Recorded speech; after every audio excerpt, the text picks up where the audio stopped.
구약 성경은 역사서가 몇 권이다? 17권. 자, 외우셔야 돼요. 역사서는 17권. 그 다음에, 개인적인 시가서는 5권. 그리고 예언서는 17권. 요거 17, 5, 17 정확하게 외우셔야 되고요.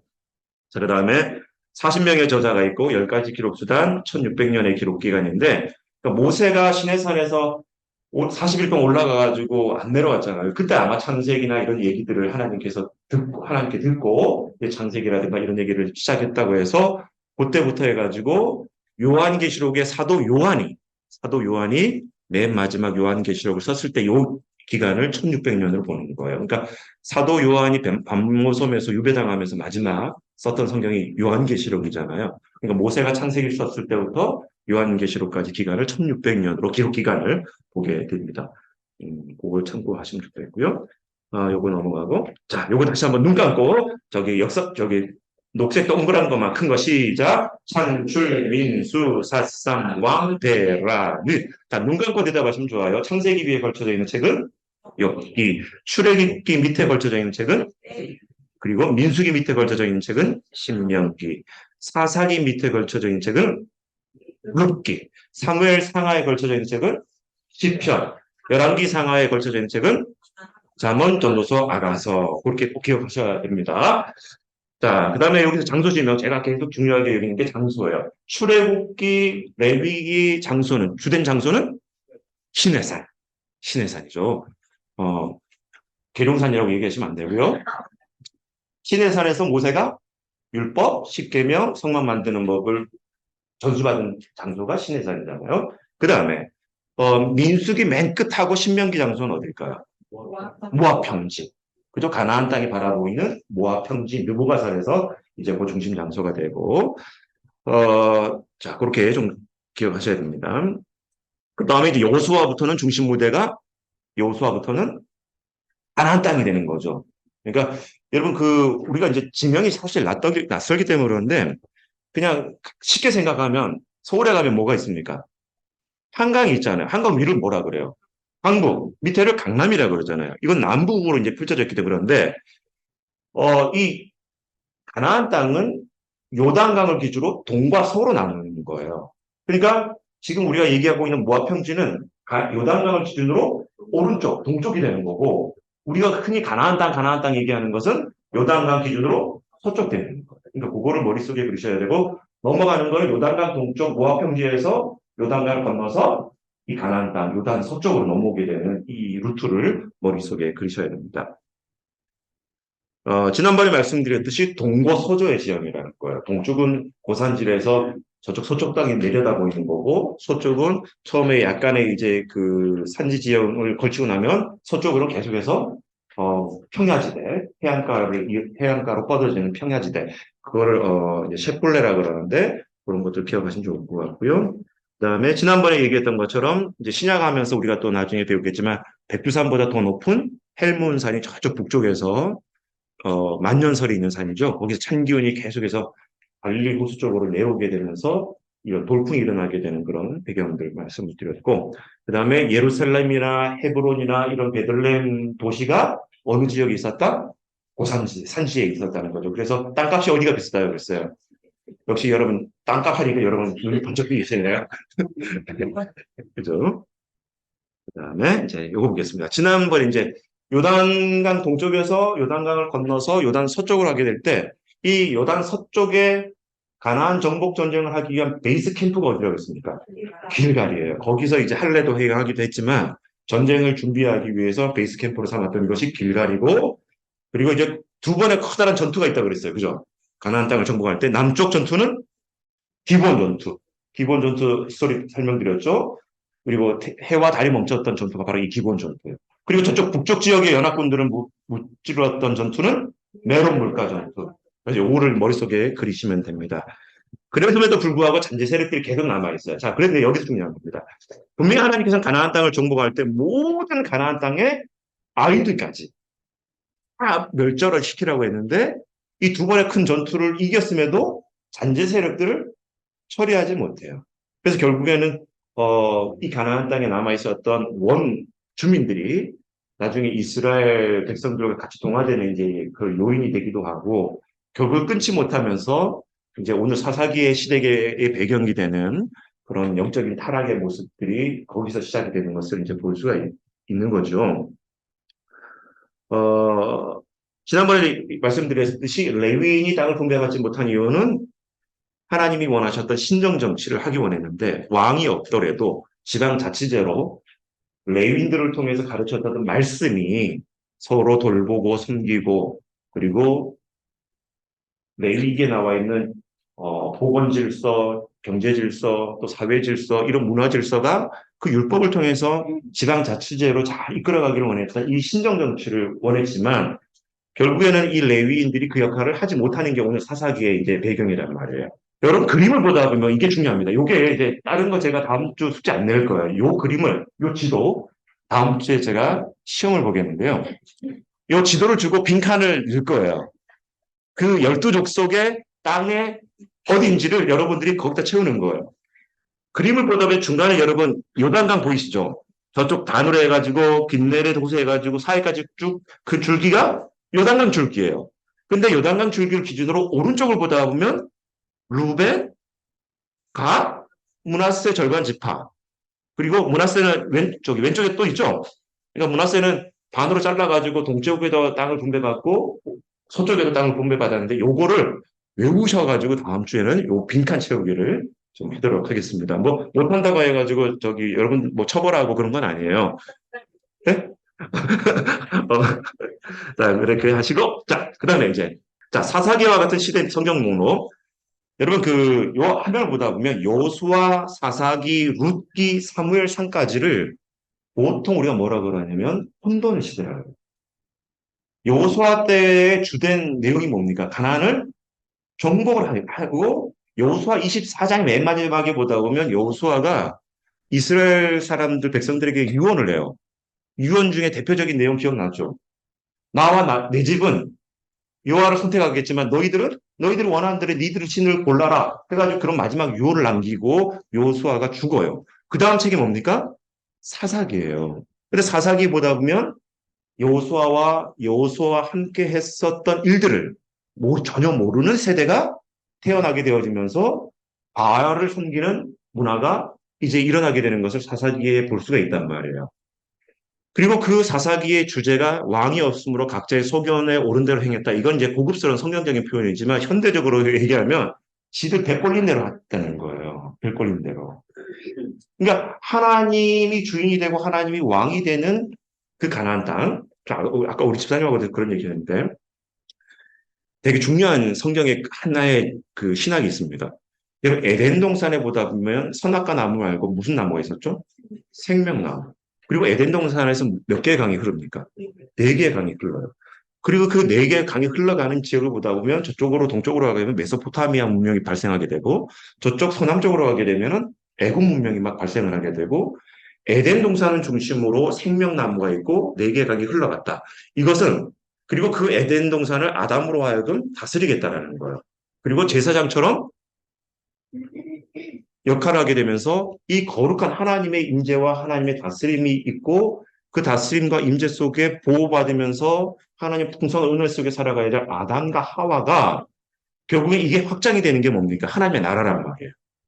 그래서 강이 흘러서 저쪽 문명지로 흘러가게 되고 애국 쪽으로 흘러가게 되어지면서 아담과 같은 후손들이 계속해서 늘어나서 하나님이 임재하시고 하나님이 말씀으로 다스리시는 그런 하나님의 나라가 온 인류 가운데 가득하길 바라면서 생육하고 번성하고 정복하고 이 다섯 가지 동사가 나오잖아요.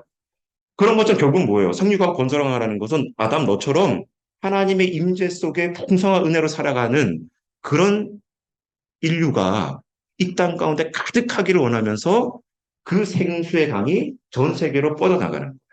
그리고 그 강을 통해서 자라나고 있는 생명의 기운이었던 생명의 나무를 보면서 그런 축복들이 이 땅 가운데 가득하기를 선포하는 내용이 에덴 동산의 사건이란 말이에요.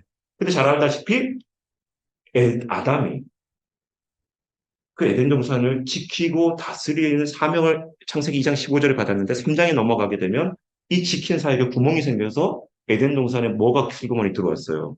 뱀이 들어오잖아요. 뱀이 들어오잖아요.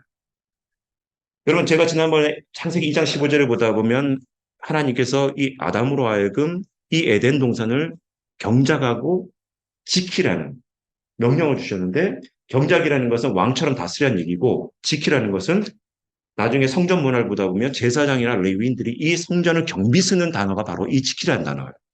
그러니까 결국에 에덴 동산이 하나님을 예배하고 그 하나님의 임재 속에 예배했던 인류가 아담과 하와처럼 그 풍성한 은혜 가운데 번성하기 원했던 하나님의 꿈이, 아담이 3장에 가서 뱀이 들어오는 것을 막지도 못했을 뿐 아니라 뱀의 유혹에 넘어가게 되죠. 결국에는 미션과 사명을 잃어버린 거예요. 그러니까 하나님 앞에 그 죄에 대한, 실수에 대한 연약함 때문에 에덴 동산을 쫓겨나지만, 가인과 아벨이 제사를 드렸던 원칙을 보다 보면 하나님께서 죄인이었지만, 아담과 하와가 죄인으로 쫓겨났지만 이 인류가 하나님의 형상을 닮은 존재이기 때문에 하나님과 연결할 수 있는 채널을 열어놓은 게 뭐냐면 바로 제사, 예배 문화였던 거예요. 근데 이 제사와 예배 문화가 가인과 아벨을 보다 보면, 히브리서에서 보다 보면 아벨은 뭐로 드렸다 그랬어요? 그 제사를 믿음으로 드렸다는 거잖아요. 아벨은 믿음으로 드렸는데 가인은 믿음이 없었던 거예요. 이 예배 가운데. 다시 이게 보면 여기서 이 믿음이라는 게 뭐냐니까. 아벨은 믿음으로 제사를 드려서 그 예배를 받았다라는 거예요. 여기서 말하는 믿음이 뭐냐. 하나님 살아계시다. 이런 막연한 개념이 아니라 에덴 동산에서 아담을 만드신 목적, 온 세상에 하나님을 예배하는 성전이 되기를 원하셨던 그 꿈, 그것이 아담과 하와를 지신 목적이고 온 인류가 생육하고 번성하라는 목적이었는데, 그걸 알고 제사를 드린 사람은 누구였던 거예요? 아벨이었어요. 근데 가인은 그 믿음이 없었던 거예요. 다시 말해서 내가 제사 드리는 그곳이 하나님의 임재가 있는 곳이고, 하나님이 이 임재 속에, 예배 속에 하나님의 형상을 닮은 아담과 같은 존재들에게 그 예배를 임재 속에서 복을 주신다는 이 믿음이 아벨에게는 있었지만 가인은 그게 없었던 거예요. 자, 그래서 중요한 게 나와요. 12장부터 가면 아담, 누구 얘기 나옵니까? 아브라함 얘기가 나와요. 근데 아브라함이 가는 곳마다 아브라함의 특징이 있습니다. 뭐였을까요? 단을 쌓고 예배를 드렸어요. 이해되십니까? 예배를 드린 이유가 뭘까요? 바로 그 예배하는 곳에 하나님의 임재가 있다고. 그 임재 속에 자신이 하나님의 복을 받을 것이라는 그 믿음이 있었던 거예요. 그리고 이삭도 그렇고, 창세기 25장에 가면 이삭도 그렇고 그의 아들이 야곱이 하나님의 집이라고 불려졌던 베델이라는 곳에 사닥다리가 오르락내리락 하는 것을 보면서 이 베델의 단을 쌓았던 것이 베델이란 말이에요. 그리고 거기서 하나님의 집이라는 단어를 표현을 해요. 그리고 이 하나님의 집이라는 이 단어가 바로 나중에 지명은 조금 달라지지만은 오늘 이 사무엘상에 보다 보면 어디가 됩니까? 엘리 제사장이 있었던, 자, 아무튼 거기가 있어요. 실로의 엘리 제사장이 성막을 짓고 언약궤를 거기다 모신단 말이에요. 그리고 이 문화가 나중에는 어디로 가게 되냐면 통일이 되고 예루살렘에 성전을 쌓는다. 그리고 하나님께서 솔로몬 성전을 지으면서 솔로몬에게 약속하기를 계속해서 하나님의 눈을 여기다 두겠다고 약속하시죠. 그러면서 잘 보세요. 이게 예배 신학이고 성전 신학인데 우리가 왜 예배해야 되냐면 그 예배하는 곳 하나님의 임재가 있다라는 이 절대적인 믿음이 있는 거예요. 그래서 구약에서는 그 성막과 성전 문화 속에 상징적인 성막과 성전을 차려놓고 하나님의 임재를 바라보면서 예배를 드렸지만, 예수님께서 이 신약에 오셔가지고 그 성전을 어떻게 해버립니까? 다 엎어버려봐라. 내가 3일 만에 새로운 성전을 만들겠다고 얘기하죠. 다른 말로 말하면 그때 당시에 대헤롯이 예수님이 이렇게 등장하셨을 때 말씀을 보다 보면 이 헤롯 성전이 46년 동안도 아직도 미완성됐는데 어떻게 엎어버리고 3일 만에 새로운 성전을 만들겠냐라는 질문이 나와요. 그러면 결국에는 예수님 만들려고 했던 성전은 뭐예요? 당신 스스로가 성전이 되겠다. 당신 스스로가 하나님을 만날 수 있는 성전이 돼서 나를 통해서 하나님의 그 임재와 복이 인류에게 뻗어나가게 하겠다는 거예요. 그래서 우리는 건물이 예배당이라고 얘기하지 않고, 건물이 성전이라고 얘기하지 않고 누가 이 성전이 되는 거예요? 예수님 자체가 성전이 돼요.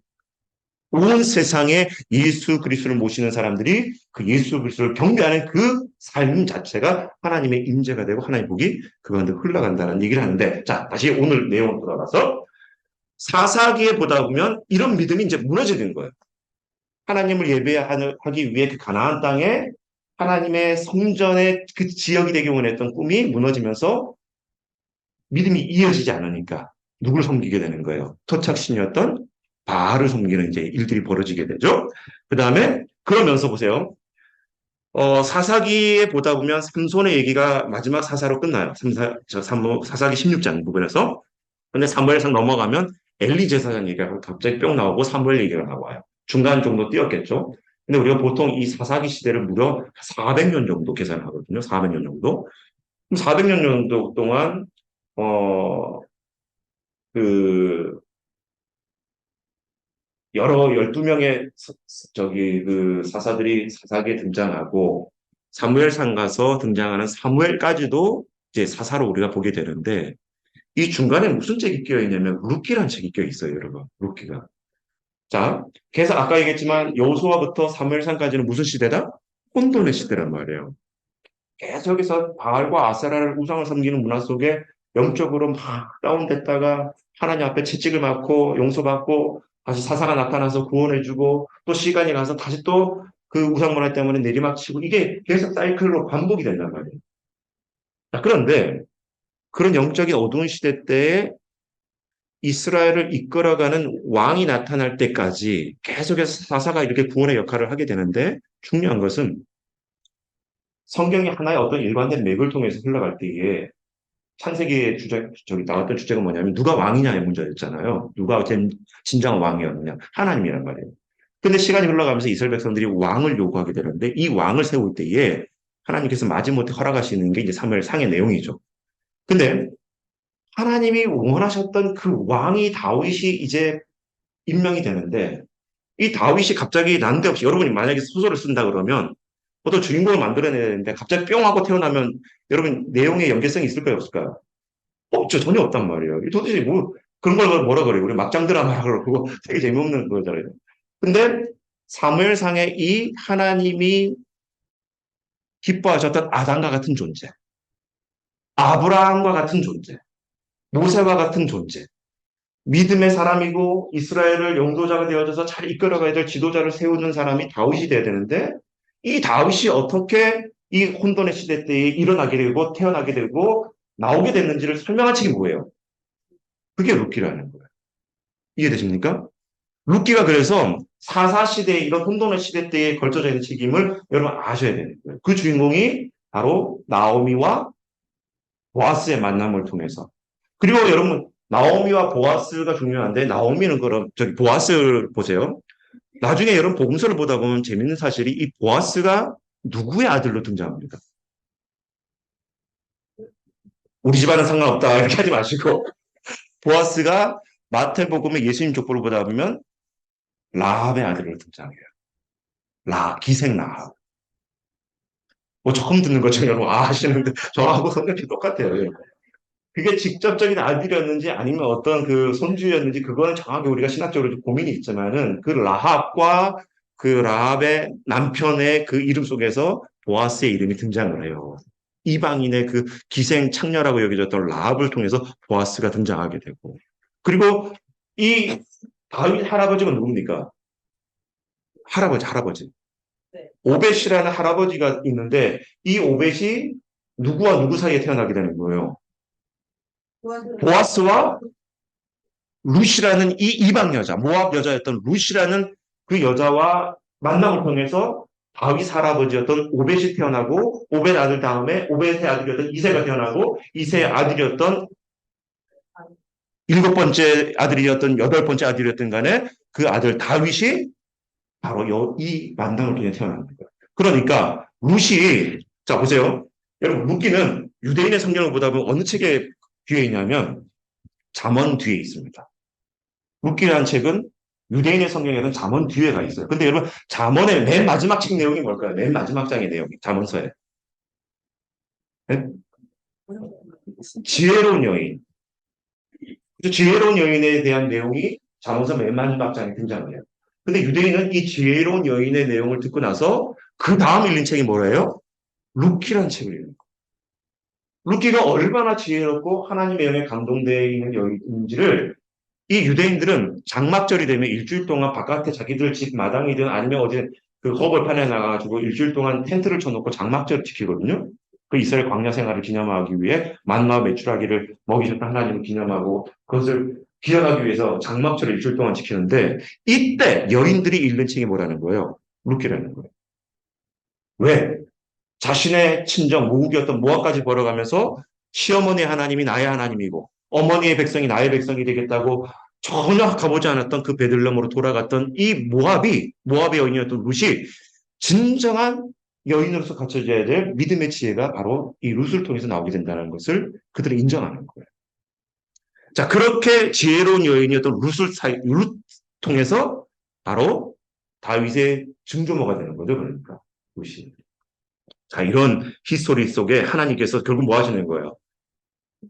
영적인 혼돈의 시대에 내리막길로 진들고 있는 이 시대 속에서도 하나님은 아담을 통해서 가지셨던 꿈, 노아를 통해서 새롭게 하려고 했었던 새로운 창조, 아브라함을 통해서 믿음으로 하나님을 예배하려고 하는 수많은 인류 족속들에 대한 꿈을 다시 이 혼돈의 시대에 누구를 통해서 일으키려고 한 인물을 일으키는 거예요. 다윗. 이 가문에 대한 얘기가 룻기라는 거죠. 자, 그 다음 이제 보겠습니다. 아까 얘기했듯이 그 룻기를 보다 보면 여러분 재미있는 있어요. 룻기 1장을 보다 보면 지명이 어디가 나옵니까? 룻기 1장에. 여러분. 엘리멜렉과 나오미가 살고 있었던 동네가 어디라 그래요? 베들레헴. 아, 처음 대하시는 것처럼 대답을 하시는데 베들레헴에 살고 있었던 사람이 원래 엘리멜렉과 나오미였어요. 근데 그러니까 베들레헴이라는 것은 유다 지역에 아까 우리 지도보 제가 이제 중요한 이유가 바로 여기 있어요. 유다가 분배받은 그 땅에 베들레헴이 들어가는 거예요. 그러면 이 나오미와 엘리멜렉은 어느 지파 사람이라는 겁니까? 유다 지파 사람인 거죠. 그 나오미와 엘리멜렉이 그 베들레헴에 살고 있었을 때에 그만 흉년이 들어요. 그러니까 이 나오미와 엘리멜렉이 어디로 이주합니까? 모압으로 가요. 근데 여러분 신명기 23장 2절에 보다 보면 그 모압이 이스라엘 백성들이 광야를 지날 때에 귀를 터줘야 되는데 모압이 방해를 하거든요. 그리고 모압 왕 발락이 발람 선지자를 불러다가 계속 저주시켰던 거 기억나죠? 제가 설명했던 것처럼. 이것 때문에 하나님께서 신명기 23장 2절에 보다 보면 이 모압 사람들하고 상종하지도 말고 모압 사람들이 이 총에 들어오지 못하도록 아주 모압 족속을 저주하는 내용들이 신명기에 등장해요. 자, 그런데 보세요. 그렇게 가지도 말고 상종하지도 말랬던 모압 지역에 엘리멜렉과 나오미가 먹고 사는 문제 때문에 어디로 갔다? 모압으로 갔다라는 거예요. 결국 보세요. 각자의 소견에 옳은 대로 행했던 일들이 여기서부터 시작되는 거예요. 하나님의 임재가 있는 가나안 땅에서 예배를 충실하게 드려야 됨에도 불구하고 먹고 사는 문제 때문에 가지 말아야 될 곳을 갔다. 이게 벌써 이미 자기 벨 꼴리는 대로 행했던 모습인 거죠. 자, 그러면서 보세요. 여기 또 중요한 인사이트가 나옵니다. 베들레헴이라는 지역의 뜻은 따라합시다. 성심당. 뭔 얘기예요? 빵집이라는 얘기예요. 빵집. 여러분 베들레헴의 이름이 얼마나 아름다워요. 빵집, 떡집이라는 얘기잖아요. 늘 여러분 저는 어렸을 때 이렇게 저희 시골집에 가다 보면 학교를 마치고 지나갈 때 꼭 있는 집이 중국집이거든요. 아, 거기 나오는 이 짜장 볶는 냄새가요. 사람 미치게 하는 거예요. 그래서 초등학교 4학년 때 꿈을 적어내래요. 뭐라 적어냈을까요? 중국집 주방장. 그렇게 써냈어요. 그 냄새가. 근데 여러분 보세요. 방앗간, 떡집이라고 하는 이 베들레헴 지명에 떡이 없게 됐다라는, 있을 수 없는 일이 벌어지는 거예요. 하나님의 축복이 가득하고 먹고 사는 문제가 없는 떡집이라는 이 베들레헴에 흉년이 들어서 먹을 것이 없다. 이 모습은 누구의 모습일까요, 결국에는? 영적인 열매가 없는 바로 이스라엘을 상징하고 있는 거예요. 이 베들레헴에 흉년이 들었다는 사실이.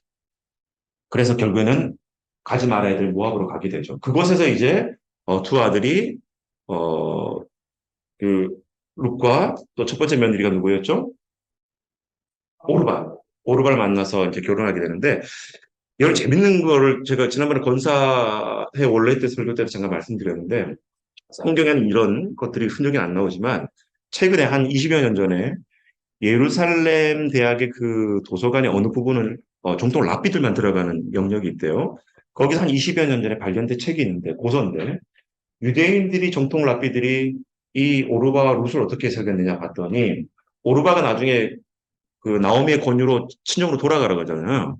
근데 여러분 이 모압에서도 자존심이 있어가지고 유대인들이랑 결혼했었던 이 오르바가 고향으로 돌아올 때 동네에서 옛날에 우리 뭐라 그래요? 저기 끌려갔다가 막 돌아오면 무슨 여자라 해가지고 네, 그런 나쁜 용어가 있었듯이 모압 사람들도 이 오르바를 안 받아준 거예요. 그래서 결국엔 오르바는 자기 친정에서도 고국에서 인정받지 못하고 저 돌아가가지고 해안 지역이었었던 평야지대로 혼자 이주하게 되는 거예요. 거기서 어느 남자를 만나고 결혼하고 가정을 이루게 됩니다. 근데 시간이 흘렀어요. 근데 바로 이 오르바는 그 블레셋 해변에서 만났던 남자와 결혼해서 자식을 낳고 자식을 낳는데 나중에 그 손주가 내가 누가 되냐면 골리앗이 되는 거예요. 이 얘기가 예루살렘 대학의 정통 랍비들이 보는 고소에서 발견돼요. 그러니까 그게 맞다 안 맞다 우리는 뭐 정확히 할 수 없지만은 유대인 랍비들은 그렇게 지금 바라보고 그래서 결국엔 돌아갔던 자기 이익을 위해서 돌아갔던 오르바는 나중에 골리앗의 할머니가 되지만은 끝까지 자신의 시어머니의 믿음을 이어받아서 베들레헴으로 갔던 이 룻은 누구의 할머니가 되는 거예요? 아위살. 이게 이제 충돌하게 되는 얘기가 바로 룻기에 등장하게 되는 거죠. 자, 그래서 넘어가시고 어, 그래서 이제 중요한 게 여러분, 이 루키의 관점은 그렇게 영적인 혼탁한 시대에 아무것도 보잘것없는 이방인이었던 루세 그 믿음을 통해서도 하나님은 결국 뭐 하신다는 거예요? 하나님의 나라를 일고 간다는 거예요. 일고 간다. 되게 중요한 관점이죠. 자, 요 사이클을 보십시오. 계속해서 혼돈의 죄가 일어나게 됩니다. 그 다음에 하나님께서 채찍질을 드는 거예요. 이방 족속들이 계속 쳐들어오게 하고 압제를 당하게 하죠. 그럼 우리의 반응이 뭐예요? 하나님 나 잘못했어요. 용서해 주세요. 하면서 강구가 일어나게 됩니다. 그러면 하나님께서 그때 이렇게 세워주는 인물이 뭐예요? 사사. 재판관이며 또 전쟁의 그런 장부와 같은 역할을 하는 사람이 사사. 그래서 사사기에는 그 삼손까지 12명의 사사의 얘기가 계속해서 나오게 되는 것이고요. 또 시간이 흘러가면서 망각하게 되니까 다시 죄가 일어나게 되는 얘기가 이 사이클이 사사기 안에 계속해서 일어나게 되는 거죠. 그 다음에 이거 볼게요. 자, 이제 여러분 드디어 보셔야 되는 그림이 나타납니다. BC 1050년에 이제 사울이 이제 기름을 받고 이스라엘의 초대 왕이 되는 얘기가 나와요. 42년 동안 통치하게 되고 다윗이 뒤에 40년, 솔로몬이 40년. 자, 그래서 우리가 사울, 다윗, 솔로몬 때까지를 뭐라 그럴까요, 여러분? 통일 왕국 시대. 통일 왕국 시대. 그리고 솔로몬 뒤에 저쪽 북이스라엘과 남유다가 나눠지죠. 이때를 가리켜서 우리는 분열 왕국 시대. 자, 앞에는 통일 왕국 시대, 뒤에는 뭐다? 분열 왕국 시대. 자, 그거 기억하셔야 되고. 계속해서 이 그림에도 나오지만 여러분 아수르에 의해서 북이스라엘의 몇 년도 망했다. 722년. 그 다음에 BC 586년에 남유다는 아벨레온에 의해서 패망하게 된다. 그걸 기억하셔야 되고요.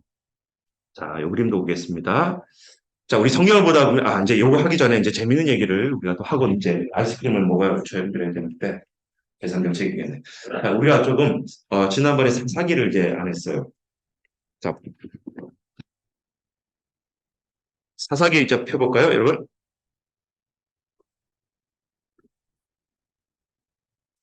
여러분, 사사기의 내용을 단순하게 하나님께서 12명의 사사를 통해서 이스라엘을 채찍질했다가 구원했다. 요 사이클 반복되는 얘기만 보시면 사사기를 잘못 보는 거고요. 대부분 그러다 보니까 어디까지는 보냐면 삼손 얘기까지는 봐요. 삼손이 맨 마지막에 눈이 뽑혀가지고 다곤 신당을 밀어가지고 뭐 어떤 것까지 기억해요. 근데 그 뒤에 무슨 책이, 무슨 내용이 있는지 기억하십니까? 사사기 끝부분에 삼손 뒤에 내용이. 그렇죠? 17장부터 한번 볼게요. 자, 17장에 보다 보면 이제 제가 얘기했던 스토리를 갖고 이제 기억해 보세요. 재미있는 일들이 벌어집니다. 사사기 주제가 뭐라고요? 왕이 없으므로 각자의 속에는 옳은 대로 행했더라. 그런 믿음 없는 세대가 이제 일어나게 되면서 하나님하고 전혀 상관없이 이제 하나님을 모르는 세대가 나타날 거예요. 자, 17장 1절부터 제가 쭉 읽겠습니다. 에브라임 산지에 미가라 이름하는 사람이 있더니 에브라임은 딱 여러분 지도 기억나셔야 되는데 12지파가 땅 분배받은 것 중에 유다 위에가 베냐민이고 베냐민 바로 위가 에브라임이에요. 그러니까 이 베냐민부터는 산지 지역으로 들어가는 거예요. 유다는 거의 사막 지역이고. 자, 그래서 그 에브라임 산지에 미가라 이름하는 사람이 있더니 그의 어머니에게 이르되 어머니께서 은 천백을 잃어버렸으므로 저주하시고 내 귀로 말씀하셨더니 보소서 그 은이 내게 있나이다. 자, 지금 무슨 사건이 벌어지는가? 엄마가 그죠? 은을 잃어버렸어요. 그죠? 은 천백을 잃어버렸는데 엄마가 확 열받아가지고 이 도둑놈 쉽게 그냥 잡히기만 해봐. 아주 다리몽둥이 확 부러뜨린다. 막 이렇게 막 저주를 퍼봤는데 그 얘기를 아들이 듣고 이실직고하는 거예요. 범인이 나예요, 엄마. 이래 돼버린 내용이죠. 자, 3절. 미가가 음천백을 그의 어머니에게 도로 주매 그의 어머니가 이를 때 내가 아들을 위하여 한 신상을 새기며 한 신상을 부어 만들기 위해 내 손에서 이 은을 여호와께 거룩히 드리노라. 자, 여기서 문제점이 뭘까요? 여호와께 드린다고 말하면서 뭘 만드는 거예요? 신상. 만들지 말아야 될 우상을 지금 만들고 있는 거예요. 여기 참 웃기는 거 아니에요? 그죠? 여러분들이 감사헌금 드린다고 하는데 이 헌금을 저쪽에다가 막 저기 북한에다가 몰래 찔러주고 하면 안 되는 거잖아요. 그런 것처럼 지금 잘못된 행동을 하는 거예요. 그 다음에 4절. 미가가 그 은을 그의 어머니에게 도로 주었으므로 어머니가 그 은 200을 가져다가 은장색에게 주어 한 신상을 새기고 한 신상을 부어 만들었더니 그 신상이 미가의 집에 있더라. 그걸 또 가지고 어디다 놓는 거예요? 자기 집에다가. 안방에다가. 자, 5절. 그 사람 미가에게 신당이 있으므로 그가 에봇과 드라미를 만들고 한 아들을 세워 그의 제사장으로 삼았더라. 여기서 또 문제가 뭘까요? 5절에. 그렇죠. 제사장은 누구만이 어느 지파 사람이 될 수 있는 거예요. 레위 지파 출신이어야 되는데 레위 지파 중에서도 누구 자손? 아론의 자손. 레위 지파 자손에서도 아론의 자손만 될 수 있는데 이거 다 무시해버리고 자기 집 아들을 그냥 제사장으로 세우는 거예요. 자, 그 다음에 6절에 그때 그래서 이 얘기가 나오는 거죠. 그때 이스라엘 왕이 없으므로 사람마다 자기 속에는 옳은 대로 행했더라. 그러니까 자신의 집에 복받게 하겠다고 몇째 아들을 너 목사해 해가지고 그냥 가족끼리 목사 안수를 주고 이제 이런 일이 벌어지는 상황인 거죠 지금. 자, 그다음에 보세요. 7절 유다 가족에 속한 유다 베들레헴 한 청년. 이제 아까 룻기의 베들레헴 얘기 나온 거 기억나시죠? 여기서도 베들레헴 얘기가 나와요. 떡집이어야 되는데 한 청년이 있었으니 그는 레위인으로서 거기서 거류하였더라. 근데 베들레헴에 거류하고 있는 레위인인 거예요. 유다 사람은 아니고 베들레헴에 거류하는 레위인. 8절에 그 사람이 거주할 곳을 찾고자 하여 그 성읍 유다 베들레헴을 떠나 가다가 에브라임 산지로 가서 미가의 집에 이름에. 이 8절에 여러분 문제점이 뭡니까? 레위인이 지금 어디를 떠났다는 거예요? 베들레헴을 떠났대요. 베들레헴도 48개 성읍의 한 성읍인데 이 레위인이 거기서 거류하지 못하고 떠났대요. 뭔 문제가 생긴 거예요? 베들레헴 사람이 이 레위인을 책임지지 못했던 거예요. 생계를. 레위인의 역할을 말씀을 가르치고 거기에 전념해야 될 이 레위인을 베들레헴 사람이 책임지지 못했고 또 아까 루키가 같은 시대적 배경으로 먹고 사는 문제 때문에 레위인이 어쩔 수 없이 이중직을 하기 위해서 이제 돌고 도는 내용인 거죠. 자, 그럼 보세요. 그 다음에 베들레헴을 떠나가 에브라임 산지로 바로 아까 이제 미가의 집에 이르렀어요. 구절 보세요. 미가가 그에게 묻되 너는 어디서부터 오느냐 하니 그가 이르되 나는 유다 베들레헴으로서 레위에서 거류할 곳을 찾으러 가노라 하는지라 미가가 그에게 이르노라 너가 나와 함께 거주하며 나를 위하여 아버지와 뭐가 제사장이 되라. 내가 해마다 은열과 의복 한 벌과 먹을 것을 주리라 하므로 그 레위인이 들어가더라. 지금 뭐에 넘어간 거예요? 물질에. 물질에 넘어간 것도 문제고 두 번째 여기서 그 레위인이 아론의 자손의 얘기가 있습니까 없습니까? 없는 거예요. 그냥 레위인이라는 혈통 하나 때문에 미가의 집안은 이 사람을 자기의 집에 복을 빌어주는 제사장으로 택한 겁니다. 이게 이제 손이반 상징적인 의미예요. 그러니까 이 레위인 중에 제사장, 아론의 가문들을 보통 제사장이라는 표현하지만은 아버지와 같은 이 종교적인 단어로 이제 아버지라고 표현합니다. 물론 여러분 보면은 목사님을 뭐라 그래요? 여러분들이 영적 아버지라고 표현하듯이 그런 의미가 있는 거죠. 자, 그 다음에 보세요. 그 10절 그 레윈이 들어가요. 11절 그 레윈이 그 사람과 함께 거주하기를 만족하게 생각했으니 이는 그 청년이 미가의 아들 중 하나같이 됨이라. 미가가 그 레윈을 거룩하게 구별하며 그 청년이 미가의 제사장이 되어 그 집에 있었더라. 이에 미가가 이르되 레윈이 네 제사장이 되었으니 자, 같이 기억해 시작. 이제 여호와께서 내게 복 주실 줄 아노라 하니라. 여기는 심각하게 여러분 고민하셔야 돼요. 이 말씀을 저는.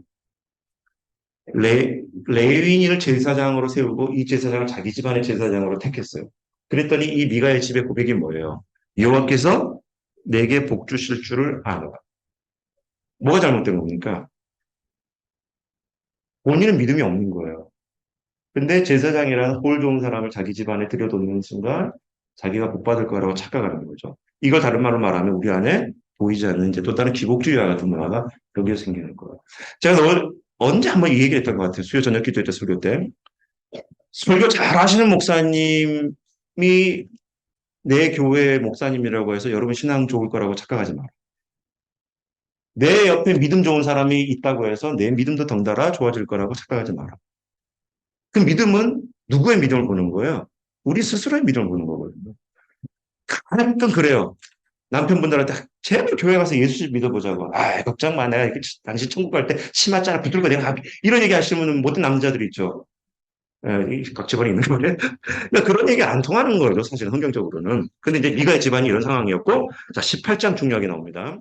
그 하나님이 이제 모세로 하여금 이제 율법과 성만 만드는 법, 그다음에 그 율법 가운데는 제일 앞부분에 나오는 이제 제사법들이 등장하게 되고, 중간에 보면 이제 레위기 중간에 보면 제사장을 임명하거나 제사장 그 위임식 같은 경우가 이제 성경에 등장을 해요. 그러면 여러분 제사장, 그러니까 성경에는 기름 부음을 받는 사람의 세 종류가 있습니다. 기름 부음을 받고 활동해야 되는 사람이 첫 번째가 제사장이잖아요. 제사장. 레위기를 보다 보면 제사장들이 기름을 붓고 제사장으로 등극이 되는 거예요. 임명이 되는 거예요. 반드시. 그 다음에 왕. 왕에 대한 이제 그 기름 부음이 나오게 되고 세 번째가 뭐예요? 하나님 말씀을 대언해야 될 선지자와 같은 인물들이 바로 반드시 기름 부음에 대한 상징이거든요. 근데 이런 제사장이고 선지자와 같이 그리고 왕과 같은 기름 부음 받는 존재가 신약에 가서는 단 한 분으로 딱 묶여져 버리죠. 그게 누굽니까? 예수님인 거예요. 예수님이죠. 그리고 그 하나님께서 모세로 하여금 율법과 성만 만드는 법, 그 다음에 십계명을 주면서 가나안 땅에 들어가서 꿈꾸셨던 것은 그 가나안 땅이 뭐가 되기 원했냐면 아담으로 하여금 계획했던 그곳이 에덴 동산. 하나님의 임재와 하나님께서 동행하는 그 하나님을 예배하고 하나님의 풍성한 생명의 기운으로 하나님의 임재 속에 머무는 그 백성이 되기 원하셨던 성전과 같은 나라가 바로 그 가나안 땅에 이루기를 원하셨던 거예요. 그런데 아까 말씀드렸듯이 여호수아가 죽고 난 다음에는 결국 이스라엘 백성들이 하나님을 택하는 것이 아니라 그 땅에 있었던 토착신이었던 바울을 택하게 되면서 하나님을 저버리게 되죠. 그리고 지난번에 우리가 레위기 하면서 잠깐 배웠듯이 가나안 땅의 그 더러운 문화가 결국 씻어지지 못하고 하나님 모르는 세대가 자라나면서 그 문화가 또다시 동화가 되어지는 경우들. 이런 일들이 이제 벌어지게 되고 그 삶이 지금 이제 사사기에 계속해서 끊임없이 소용돌이 치고 있는 거예요. 그러니까 하나님의 채찍질하시게 되고 그러면서 이제 종교적인 냄새는 어느 정도 흔적은 갖고 있다 보니까 제사장을 세우는데 이 제사장 문화도 레위기에서 마련했던 아담으로 꿈꾸셨던 그 하나님을 예배하는 성전 문화가 아니라 주변을 보다 보니까 바알을 섬기는 그 이방신의 제사장들, 그 다음에 아세라를 섬기는 이방신의 제사장들. 이런 제사장들이 있는 곳에는 자기들 따라 풍요와 다산의 그런 축복들이 있다라고 여겨지면서 그 제사장들을 자기 집안을 이끌어가는, 자기 집안에 복을 주는 그런 가호 제사장으로 세우게 되면서 결국 기복적인 신앙들이 나타나게 돼요.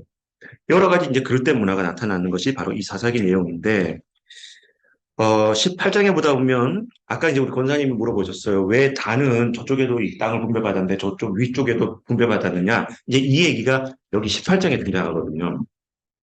우리가 성경에 할 때는 그 사사기에 빨간 비디오가 세 편이 등장한다고 얘기합니다. 빨간 비디오 여러분 혹시 아셔요? 청소년들이 보지 말아야 돼. 그 빨간 비디오가 옛날 우리 그렇게 표현했잖아요. 빨간 비디오 보지 말라고.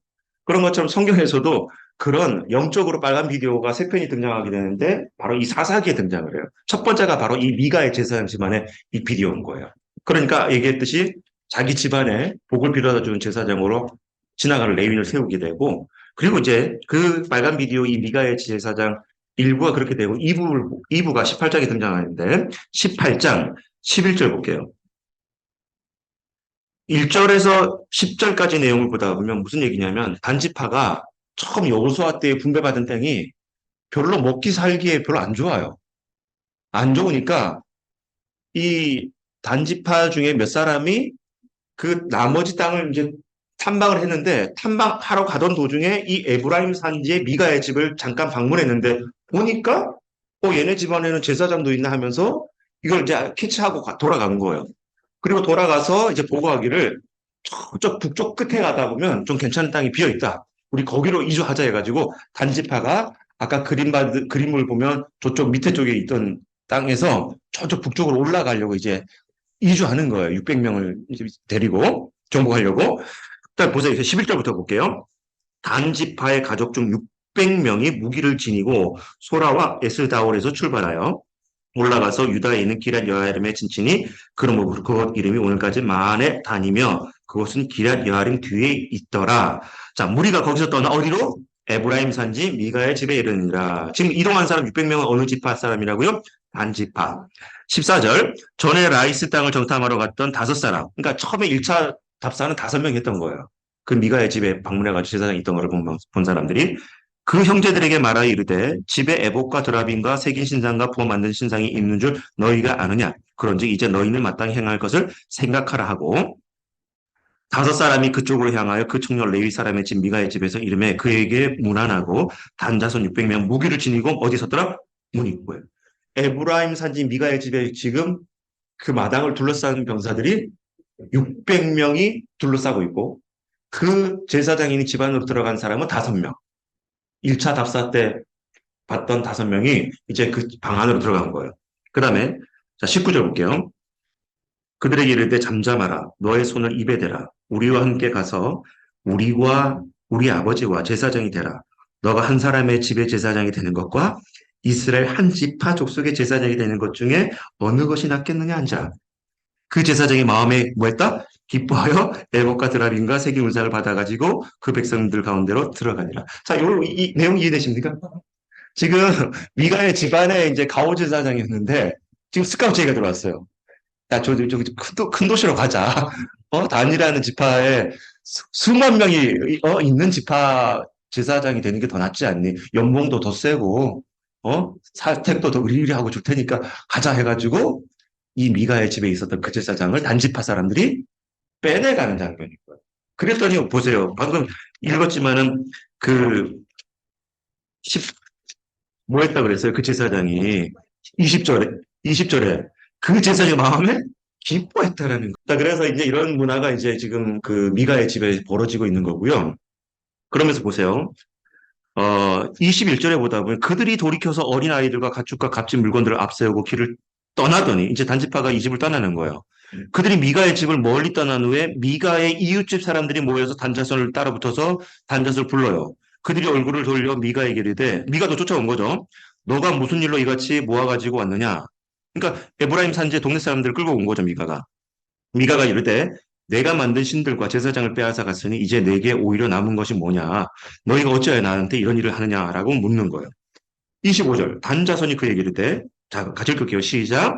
내 목소리를 우리에게 들리게 하지 말라.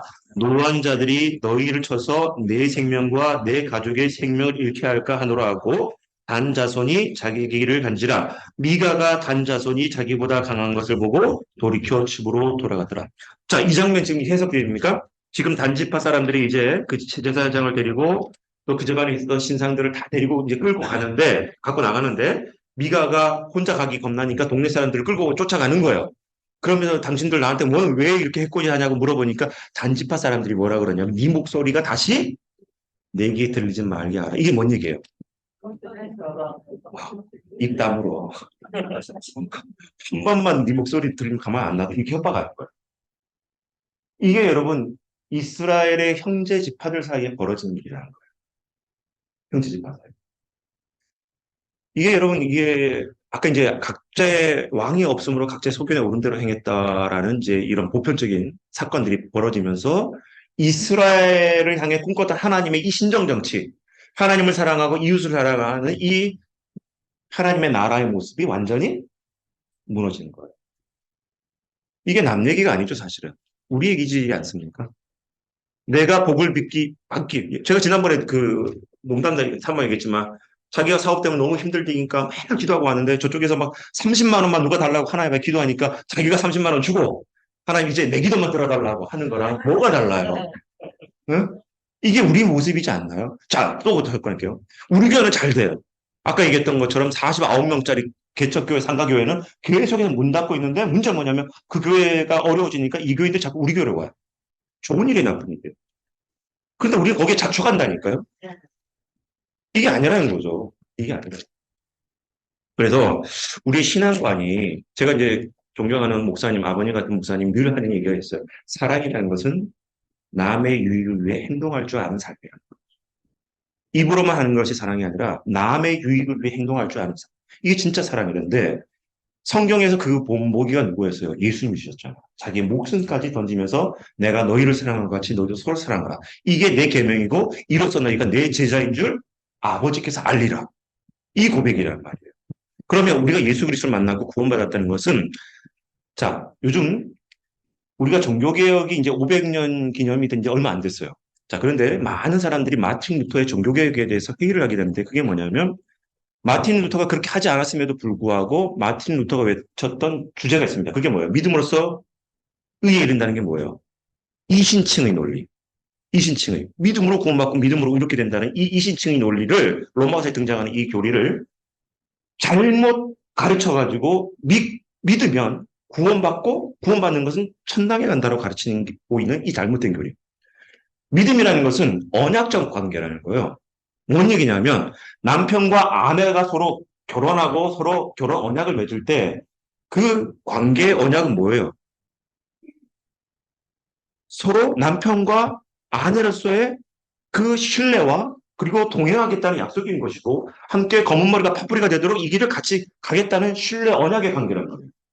하나님 앞에 우리가 구원받았다는 것은 하나님 앞에 아까 아담이 그 사명을 감당하지 못하고 쫓겨났지만 예수 그리스도로 말미암아 그 죄를 용서해 주시고 다시 저와 여러분들을 아담과 같은 존재로 불러주셨다는 거예요.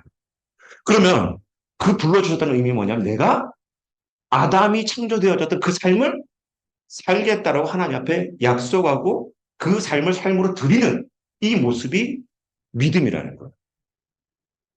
근데 우리는 그런 뭐 사명 온데 간데 없고 나 죽으면 천국 가라는 잘못된 교리가 지금 한국 교계 안에 너무나 80% 이상이 그렇게 가르치고 있다. 그래서 마틴 루터가 그렇게 외치지도 않았음에도 불구하고 이 거짓된 교리가 어디서 시작되는지는 냉철하게 지금 점검해보고 가르쳐야 된다는 거예요. 자, 아무튼 이 부분 좀 보시기 바라고요. 자, 그래서 이제 이 부분을 좀 보시면 어 이제 사사기 얘기하다 말았는데 이제 여기 보면 첫 번째 비디오가 이제 끝났어요. 그게 첫 번째 비디오고요. 두 번째 비디오가 또 뭐가 나오냐면 19장에 또 이어 나옵니다. 19장에는 이제 별다른 또 2부, 저기 또 다른 비디오 얘기가 나와요.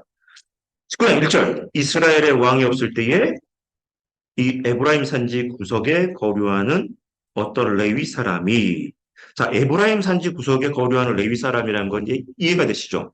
48개 성읍에 분배받은 레위인들이 이제 요 중에서도 에브라임 산지에 있었던 에브라임 지형에 있었던 레위인들이 머물고 있었던 그 동네에 있다가 첩을 맞았어요. 여기서도 이제 문제가 나와요. 레위인이 첩을 맞았대요. 그 다음에 2절 그 첩이 행음하고 그 첩이 또 행음을 했다네요. 남편을 떠나 어디로? 유다 베들레헴 그의 아버지의 집에 돌아가서 거기서 몇 달? 넉 달을. 자, 이어서 얘기합니다. 이렇게 친정으로 돌아간 첩을 이 레위인이 유다에 들어가서 어떻게 하는 거예요? 또 데려오려고 하는 거예요. 데려오려고. 그래 찾아가가지고 이제 설득해가지고 다시 내가 잘할 테니까 가보자 해가지고 이제 데리고 올라가는 거예요. 그럼 이제 에브라임 산지를 가려면 아까 지도 보면 에브라임 산지, 에브라임 지파가 머물렀던 그 바로 옆에 밑에 붙어 있던 지파가 어느 지파입니까? 베냐민 지파. 베냐민 지파.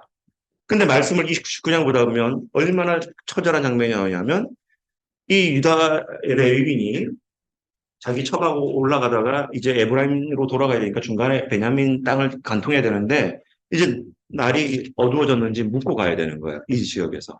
그러니까 밖에서 어느 일하고 있었던 베냐민 할아버지가 잘 곳 없으면 우리 집 와서 자라고 이제 해가지고 선의를 베풀어요. 근데 문제는 이 베냐민 지파에 있었던 양아치와 같은 동네 남정네들이 가만히 보니까 우리 이웃 할아버지 집에 낯선 레위인하고 어느 여자가 들어가네? 봤어요. 거기서 그냥 봐서 끝나야 되는데 보니까 이 양아치들이 건달들이 할아버지 집에 가가지고 문을 두드리면서 누구를 내달라 그러냐면 여자를 내달라고 하는 게 아니라 들어간 남자를 내달라. 할아버지가 그래도 조금 인생 오래 살았는지 몰라도 이 레위인을 내주면 안 될 것 같았어요. 그리고 하나님 앞에 말씀을 맡은 집하고 또 이 집회가 여러 가지 하나님의 사명이 있는 존재인데 내보내면 안 되니까 여기서 할아버지가 또 약간 생각을 짧았던 거죠. 설득해가지고 돌려보내야 되는데 그러지 말고 이 레윈이 데리고 온 여자와 내 딸을 내줄 테니까 당신들 마음대로 하시오 한 거예요. 자, 여기서 이제 중요한 게 나옵니다.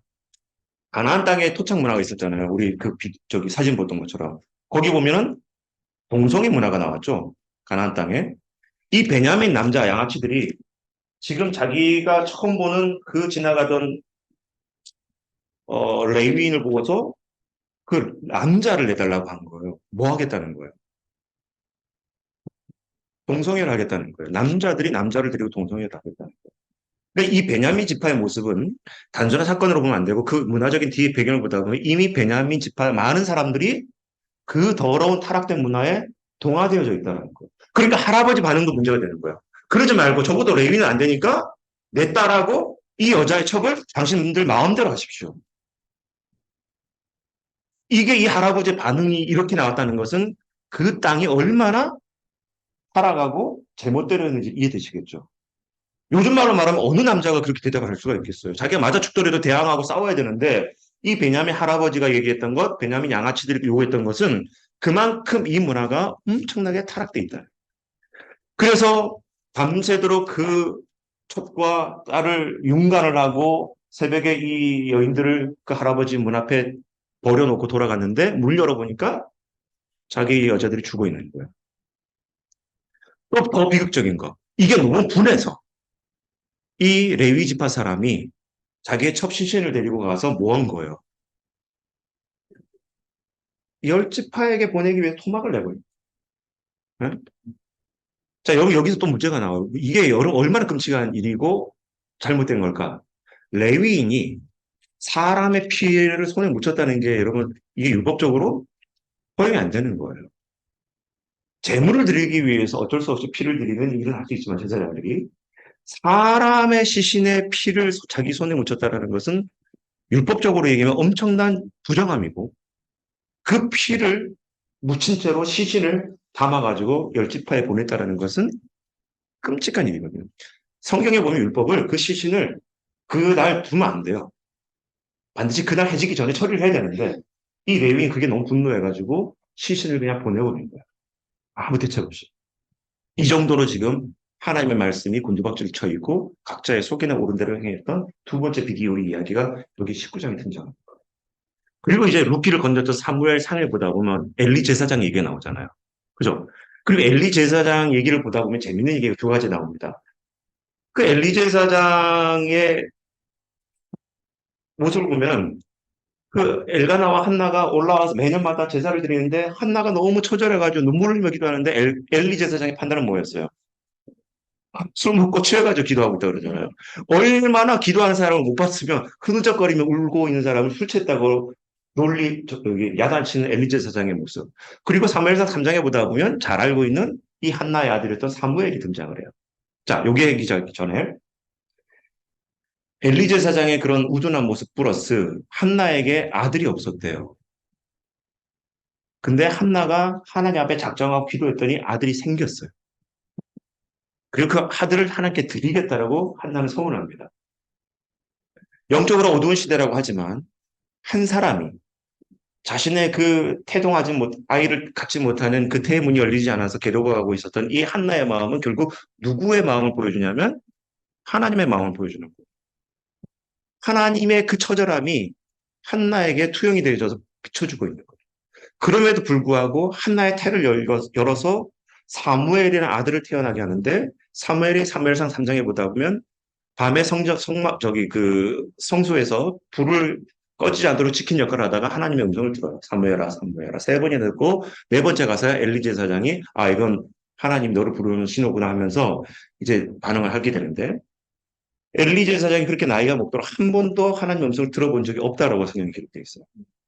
그래도 하나님께서는 그 믿음으로 태어났던 사무엘을 통해서 하나님 말씀을 듣게 하시려고 하나님이 들으심이라는 뜻이잖아요. 사무엘 자체가, 이름 뜻이. 하나님이 들으시고 또 하나님의 음성을 사무엘에게 들려주는 사무엘을 세우는데 여기서 중요한 게 나와요. 꺼져가는 영적인 혼돈의 시대에서도 하나님 말씀하고 싶어 하고 성전을 지키려고, 성전에 불이 꺼지지 않도록 그 성전에 하나님의 임재를 지키려고 했던 사무엘을 통해서 하나님 말씀하시려고 했던 것처럼 이 땅에 수많은 교회가 무너진다 할지라도 말씀으로 진리대로 서 있지 못한다 할지라도 깨어있는 소수의 그리스도인을 통해서 하나님께서 일하시고 말씀하실 줄 믿습니다. 이게 중요한 원칙이에요. 여러분은 우리 교회가 수천 명이 있는 게 중요한 게 아니에요. 그 가운데 하나님의 말씀을 들으려고 하는 몸부림치는 사람을 통해서 하나님께서 일하시는 줄 믿습니다. 이게 자꾸 일어나야 돼요. 그래서 사무엘이 하나님의 음성을 듣는 것과 동시에 엘리 제사장과 같이 영적인 혼돈의 시대, 사사기 이어졌던 수많은 그 문화가 엘리 제사장까지. 심지어 엘리 제사장의 아들을 보다 보면 이 새창살을 가지고 제사를 드리고 왔던 재물을 자기들이 막 찔러가지고 막 함부로 먹어야 되는 그런 영적인 타락한 제사장의 모습도 등장하잖아요. 이게 바로 시대 상위인 거예요. 그럼에도 불구하고 하나님은 하나님의 나라를 이 땅에 가나안 땅에 어떻게 세우기 위해서 사무엘을 부르신다. 그리고 사무엘이 이 그림처럼 여기 보면은 라마다임 소금이라 해가지고 사무엘 고향이 라마 태생이에요. 라마의 그 어떤 야산과 같은 산의 이름이 라마다임 소금인데 이 라마를 거쳐서 미스바를 거쳐서 베델을 거쳐서 길가를 돌아다니면서 사무엘은 하나님의 음성을 듣고 이 얘기를 하는 거예요. 모세와 같이. 하나님이 아담을 이렇게 지으셨고 노아를 통해서 새 창조를 했고 그래서 우리 조상 아브라함을 부르셔서 약속했다. 그리고 그 뜻을 모세가 이어받았다. 그래서 여호수아를 통해서 가나안 땅에 들어가게 했다. 그런데 여호수아가 죽고 나서 우리 이렇게 살고 있지 않느냐 회개하라. 이 얘기를 지금 저처럼 사무엘이 했는지는 모르겠지만 그렇지만 이렇게 했다는 거예요. 이런 도시를 다니면서. 자, 이게 이제 사무엘의 사역이고요. 자, 그 다음에 보십시오.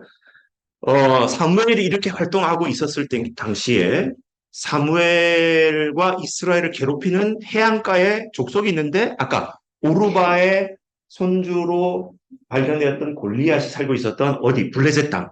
거기에 이제 5도시인데 여러분 이 5도시가 왜 이렇게 이름이 나오냐면 그 엘리 제사장의 두 아들이 블레셋하고 싸우는데 그러니까 자꾸 지는 거예요. 그러니까 요런 표다가 뭘 생각하냐, 뭘 이제 얘기 듣냐면 언약궤를 한번 들고 나가보자. 언약궤가 하나님의 임재의 상징이니까 이 언약궤를 전쟁터 앞에 나가면 하나님께서 이 전쟁을 이기게 하실 거야 하면서 언약궤를 실로 있었던 그 언약궤를 들고 나가게 되죠. 자, 여러분 성막을 들여다보면 성막이 이렇게 쭉 바깥에 이렇게 천막으로 이렇게 천으로 이렇게 천기둥으로 가려요. 그리고 문을 들어가면 제일 먼저 왼쪽에 뭐가 있습니까? 재물을 태워 죽이는 번제단이 있어요. 피를 흘리고 번제단. 그 다음에 이쪽 오른편에 제사장이 손을 씻는 물두멍이 있어요. 그리고 이제 본격적인 성소가 있는데 성소를 딱 들어가게 되면 일반 제사장이 들어가는 성소가 있죠. 그죠? 성소가 있어요. 그 다음에 그 성소 더 들어가면 제사장만 1년에 단 한 번 들어가고 있는 말씀인 지성소가 있단 말이에요. 그리고 그 지성소 한가운데는 언약궤가 있고 언약궤 안에 뭐가 있습니까? 십계명, 돌판, 두 돌판, 아론의 쌍난 지팡이, 그다음에 만나가 들어가 있는 항아리 이 세 개가 이 언약궤에 담겨 있고 이 언약궤를 덮고 있는 뚜껑이 있어요. 그게 뭡니까? 두 천사와 같은 그 그룹이 이렇게 딱 마주보면서 이렇게 날개를 펴고 있잖아요. 이걸 뭐라 그러냐면 하나님이 그 위에 임한다고 해가지고 그 가운데 임한다고 해서 시은자라 그러는데 그것을 보통 우리가 하나님의 임재라고 얘기하는 거예요. 하나님이 이곳에 임재하셔서 이스라엘을 다스리고 있는 그 뜻이 담겨져 있다고 해서 시은자의 하나님의 임재를 상징하는데 문제는 하나님이 직접적으로 거기에 임재해서 이스라엘 백성들 이래라 저래라 가르치는 게 아니죠.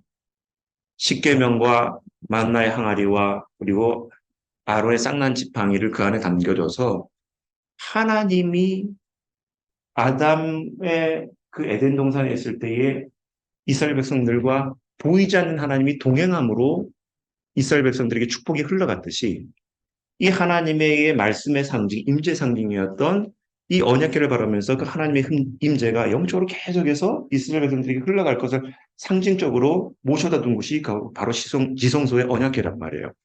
근데 이걸 들고 전쟁터의 한가운데 끌고 나갔어요. 이게 문제가 되는 거죠.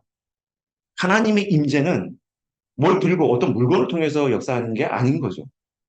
하나님에 대한 그 아벨이 드렸던 그 믿음, 내가 예배하면서 하나님이 이곳에 보이지 않지만 임재하시고 내 삶 가운데에 생명의 나무에 생수의 강이 흘러갔듯이 그 복이 흘러간다는 것을 믿어야 되는데 이 엘리 제사장의 두 아들은 뭐예요? 그 믿음이 없고 오히려 물건을 들고 가면 하나님이 임재가 이곳에 있겠다라는 잘못된 착각으로 간 거예요.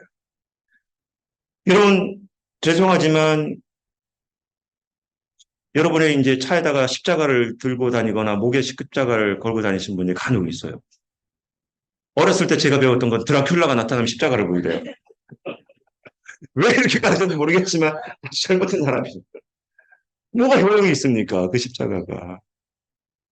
제가 제가 알고 있는 어느 시골 교회 후배 하나가 지금도 기억이 나요. 주일 저녁이었는데 저녁 예배였으니까 강원도 삼척이라고 해가지고 울진 7번 국도에서 울진에서 7번 국도를 쭉 타고 돌아보면 삼척 그 항 지나가고 바로 정상동에 있는 그 언덕백에 있는 교회가 있어요. 시골 교회가.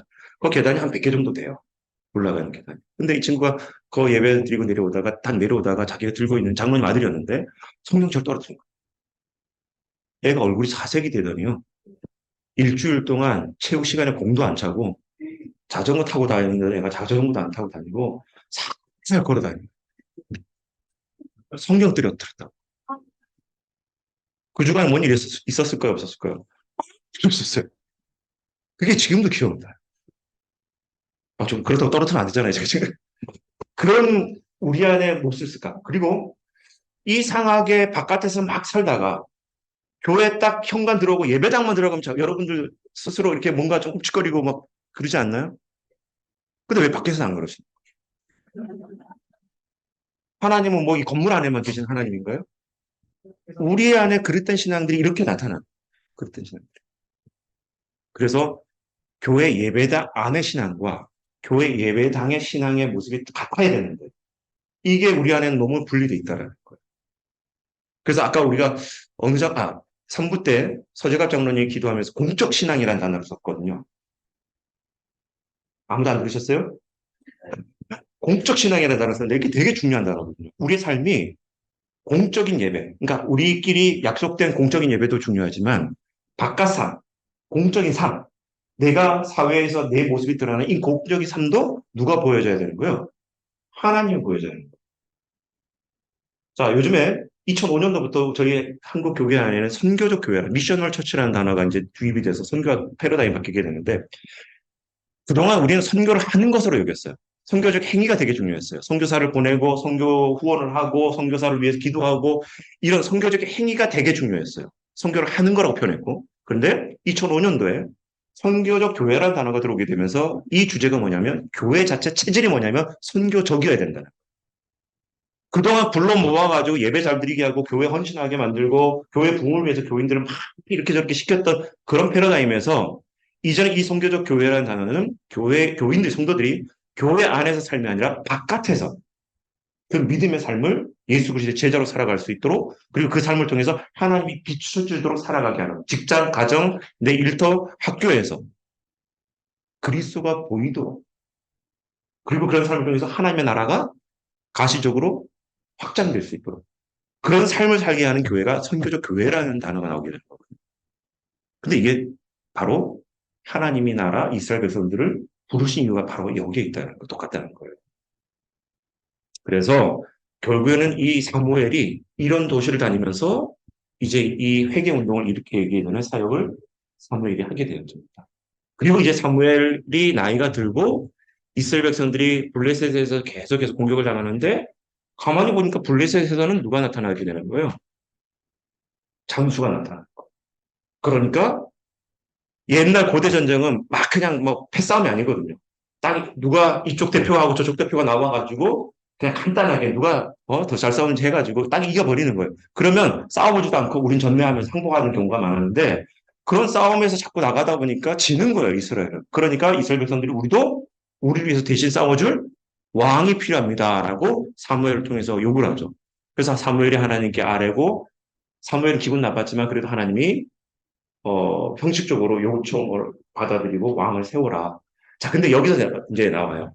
왜 하나님은 왕을 세우게 하고 난 다음에 사울이라는 사람을 먼저 세우게 하셨을까? 왜 사울이라는 사람? 어, 이스라엘 백성들이 원했던 왕상은, 왕의 이미지는 세상적인 왕의 이미지였어요. 우리도 노아의 홍수 때 일어났던 거대한 용사, 네피리, 그리고 구스의 아들이었던 니므로, 고대 바벨 용사들, 이런 사람들을 지금 블레셋과 싸우다 보니까 저쪽에 막 그런 사람이 있거든요. 근데 그런 사람들이 다 우리를 다스려주면 아무 문제가 없을 것처럼 생각한 나머지 그들이 요구했던 상은 바로 그러한 상이었어요. 그래서 사울의 모습을 보다 보면 용모가 준수했다 그랬고 머리 하나가 더 있다 그랬어요. 아, 우리 이 정도면 싸워보겠다, 이길 수 있겠다 해서 요구했던 사울의 모습이었지만 그들이 요구했던 것은 결국 실패로 끝나게 되죠. 하나님이 원했던 상은 그 외모가 아니라 마음의 중심을 본다는 단어가 이제 여기서 나오게 돼요. 그래서 결국 사울이 그렇게 잘 출발했음에도 불구하고 각자의 소견에 오른 대로 행했던 그 문화 속에 자랐던 사울은 결국 사무엘이 오기도 전에 자기 멋대로 제사를 드리게 되고 여러 가지 불순종하게 되는 사건이 나오게 되죠. 그러면서 성경이 이렇게 오버랩되면서 사울 대신에 하나님이 전혀 생각지 않았던, 사람들이 전혀 생각지 않았던 또 다른 인물, 벨들레헴의 시골의 작은 목자였던 다윗. 형들은 다 신자였는데 남들은 다 괜찮은데 사무엘은 아니라는 거예요. 그러면서 하나님께서 사무엘을 통해서 마지막 아들 다윗을 불러서 신사를 했는데 얘라는 거예요. 그래서 다윗이 등장하게 되어집니다. 자, 그리고 이제 이 그림을 좀 보실게요. 사무엘 하 2장 가게 되면 마침내 이제 헤브론에서 다윗이 이제 등장하게 되어지죠. 어, 그럼 시간이 되면 사무엘상 중반, 그러니까 다윗이 등장하는 때부터 골리앗과 싸운 때부터 해서 사울에게 쫓긴 내용을 가만히 들여다 보시죠. 하나님이 왜 다윗을 택했을까? 이 부분을 이해할 수가 있어요. 다윗의 위대함은 골리앗을 싸워서 이긴 것도 대단한 거예요. 자, 여러분, 자, 퀴즈 들어갑니다. 골리앗을 향해서 다윗은 물맷돌을 처음 던졌습니까? 그럼 얼마나 던졌을까요? 수도 없이. 그 수도 없이 던지면서 다윗은 뭘 경험했을까요?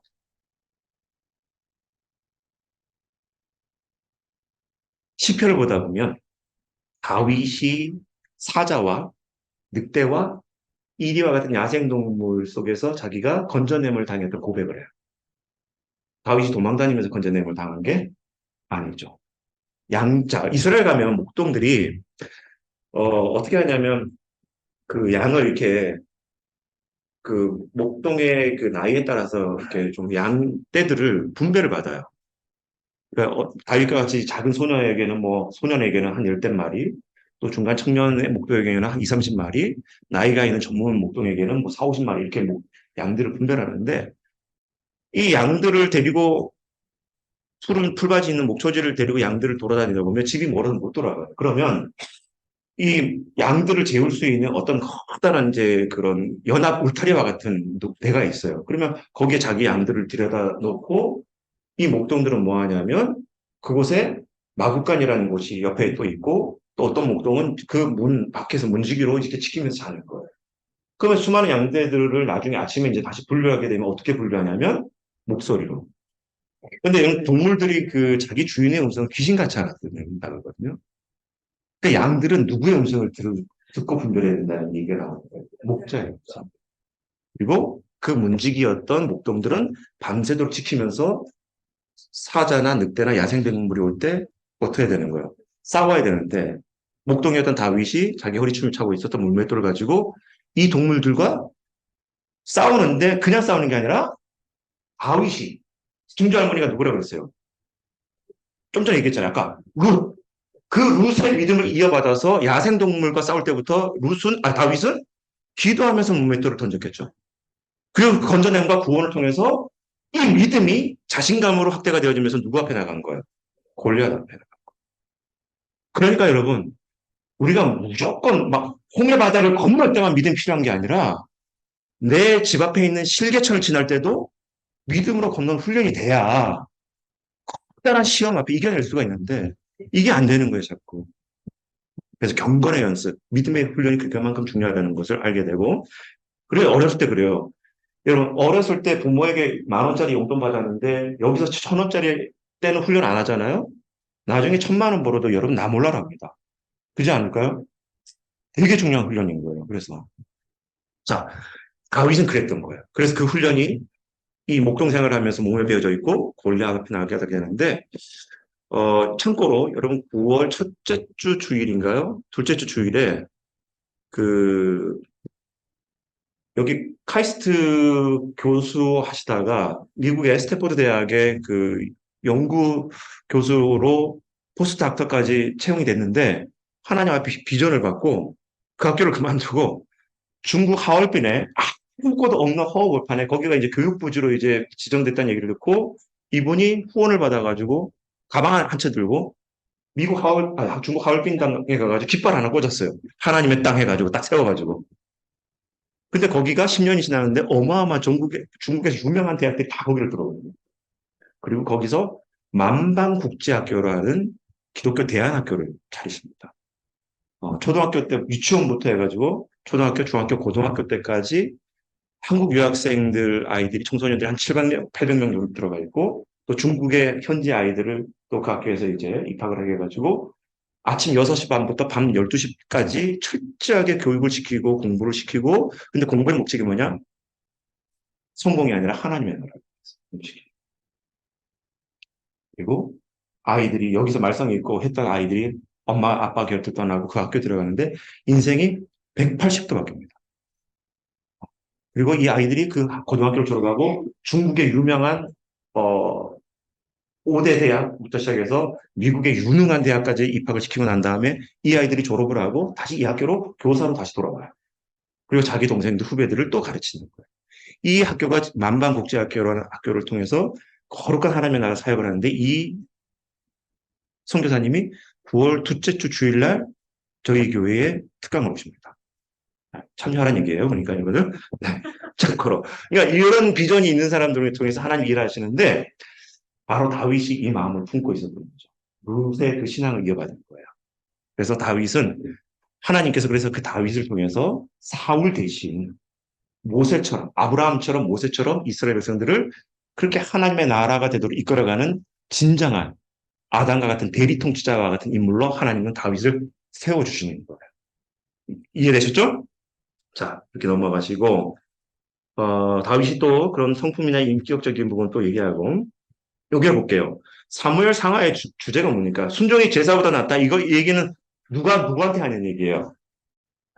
사무엘이 사울에게 전쟁을 해야 되는데 제사를 이끌어가야 돼 사무엘이 안 나타나는 거예요. 막 조급한 거야. 왕은 조급하단 말이에요. 백성들이 막 제사를 드리고 전쟁에 나가야 뭔가 믿음으로 나갈 수가 있는데 사무엘이 제사 드리러 늦게 오니까 백성들이 막 동요하는 것을 보고 사울이 제사를 본인이 직례를 해버리는 거예요. 결국에 사울 또한 각자의 속이나 우른 대로 행한 거죠. 상황에 따라서 막 함부로 행했던 것.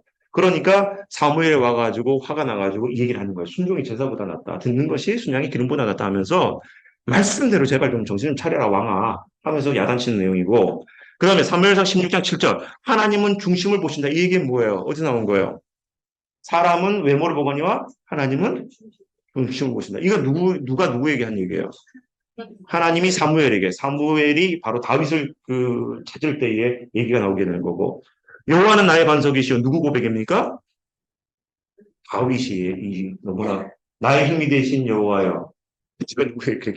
나의 힘이 되신 여호와여 내가 주님을 사랑합니다. 이 고백을 누가 했습니까? 라고 물어봤더니 김석균 씨요. 누가 했더라고. 다윗이 한 거죠, 다윗이. 예. 자, 그 다음에 넘어갑니다. 사무엘상을 보다 보면 1장에서 8장까지는 사무엘이 하나님의 음성을 듣고 회개운동을 일으켰던 사무엘의 이야기가 쭉 등장하는 거예요. 그리고 사울 왕 얘기가 9장부터 31장까지 펼쳐져 있는데 최초의 왕이었던 사울이 등장하고 또 사울이 실패한 얘기가 쭉 계속해서 이어지면서 사무엘상 16장부터는 젊은 다윗이 골리앗 앞에 이제 나타나게 되는 얘기부터 이제 쭉 나오게 되죠. 사무엘을 통해서 택함받는 얘기가. 그래서 사울 왕의 얘기를 보다 보면 중간에 다윗 얘기가 오버랩이 된다는 거. 그죠? 그렇게 나오게 되고. 자, 요거를 보십시오. 사무엘상을 보다 보면 시작이 좋은 것을 믿는 것은 위험하다. 사울 왕은 이스라엘의 최초 왕이었습니다. 최초 왕, 이 사울은. 그리고 용모가 너무 준수했어요. 그러나 그 시작은 좋아 보였지만 결국 끝은 결국 패망으로 끝나게 되는 어리석은 존재가 바로 사울이었죠. 자, 이것이 바로 사울과 다윗에게 준 차이점이었고요. 자, 그 다음 보세요. 뭐 사울의 파멸 과정은 여러분 잘 아시니까 계속해서 넘어가고. 여러분, 근데 요 5번 질문을 보다 보면 재밌는 게 나와요. 여러분 그 4번이죠? 3번이죠. 여인들은 노래를 듣고 다윗을 질투했대요. 사무엘상 볼까요? 18장. 자, 재밌는 얘기가 나옵니다, 여러분. 사무엘상 18장 볼게요. 사무엘상 18장 5절과 9절입니다. 18장 5절과 9절. 18장 5절과 9절. 자, 볼게요. 같이 읽어볼까요? 시작. 다윗은 사울이 보내는 것마다 가서 지혜롭게 행하여 사울이 그를 군대장으로 삼았더니 온 백성이 합당히 여겼고 사울의 신하들도 합당히 여겼더라. 무리가 돌아올 때에 곧 다윗이 불러 새 사람을 죽이고 돌아올 때에 여인들이 이스라엘 모든 성읍에서 나와서 노래하며 춤추며 서구와 경세를 가지고 왕 사울을 환영하는데 여인들이 뛰놀며 노래하여 이르되 같이 시작. 사울이 죽은 자는 천천히요 다윗은 만만이로다 한지라. 자, 8절. 사울이 그 말에 불쾌하여 심히 노하여 이르되 다윗에게는 만민을 돌리고 내게는 천천만 돌리니 그가 더 얻을 것이 나라 말고 무엇이냐 하고 그날 이후로 사울이 다윗을 주목하였대요. 여러분 이게 뭔 내용인지 아시죠? 보세요. 하나님의 마음을 잃어버리니까 사울에게 일어난 일이 뭔지 보세요. 자, 동네 사람들이 지금 하면서 여러분 이제 명시 축제에 이제 얘기하는 거예요. 막 사울은 천천히고 다윗은 만만이다. 막 노래소리가 울려 퍼지는데 사울이 얘기를 듣고 하나님의 마음을 잃어버린 이 사울이 그 노래소리에 민감하게 반응하는 거예요. 뭐 한 거예요? 질투에 신임한 거예요. 질투에. 하나님의 마음을 잃어버리니까 질투가 임하게 되는 거예요. 그리고 그날부터 이제 사울은 내가 이랬다가는 이렇게 내버려 뒀다가는 다윗이 내 나라를 뺏겠구나 하면서 질투의 신이 질투의 악한 영이 임하게 되고 손에 들고 있던 창을 들고 다윗을 향해 던지게 되는 살인 행위까지 하게 되는 것이 사울의 모습인 거예요. 자, 여보세요. 우리도 신앙생활 하다 보면 하나님의 마음을 잃어버릴 때 이 교묘한 시기와 질투의 영이 있습니까? 없습니까? 있어요. 왜 그렇게 수능 때가 되면 우리 고3 부모님들이 그렇게 질투의 영이 임하게 되는지. 내 아들은 지방대 갔는데 저 옆집 권사님의 아들은 서울대를 갔다네? 그럼 시험 들어가서 안 나와요. 이런 일이 있습니까? 없습니까? 잘하시네요. 그것만 있어. 왜 그런지 모르겠어요. 더 축복해주고 박수 쳐주고 같이 기뻐해주면 되는데. 사람인지. 근데 그게 왜 그러냐? 하나님의 마음을 잃어버리기 때문에. 자, 그 다음에 보세요. 5번 보세요. 동그라미 5번. 다윗을 죽이려고 했던 사울이 어디까지 가냐? 신접한 여인을 찾아가서 물든 거예요. 여기 신접한 여인이라는 것은 다른 말로 말하면 점집에 가가지고 자기 운명을 쳐달라는 거예요. 쌀 뿌려보고 젓가락 던져보고 하더니 이 신접한 여인을 통해 가지고 사울이 하나님의 영이 떠나게 되니까 신접한 여인을 통해서 악신이라도 자기가 만나려고 몸부림치고 있는 이 사울의 모습을 보십시오.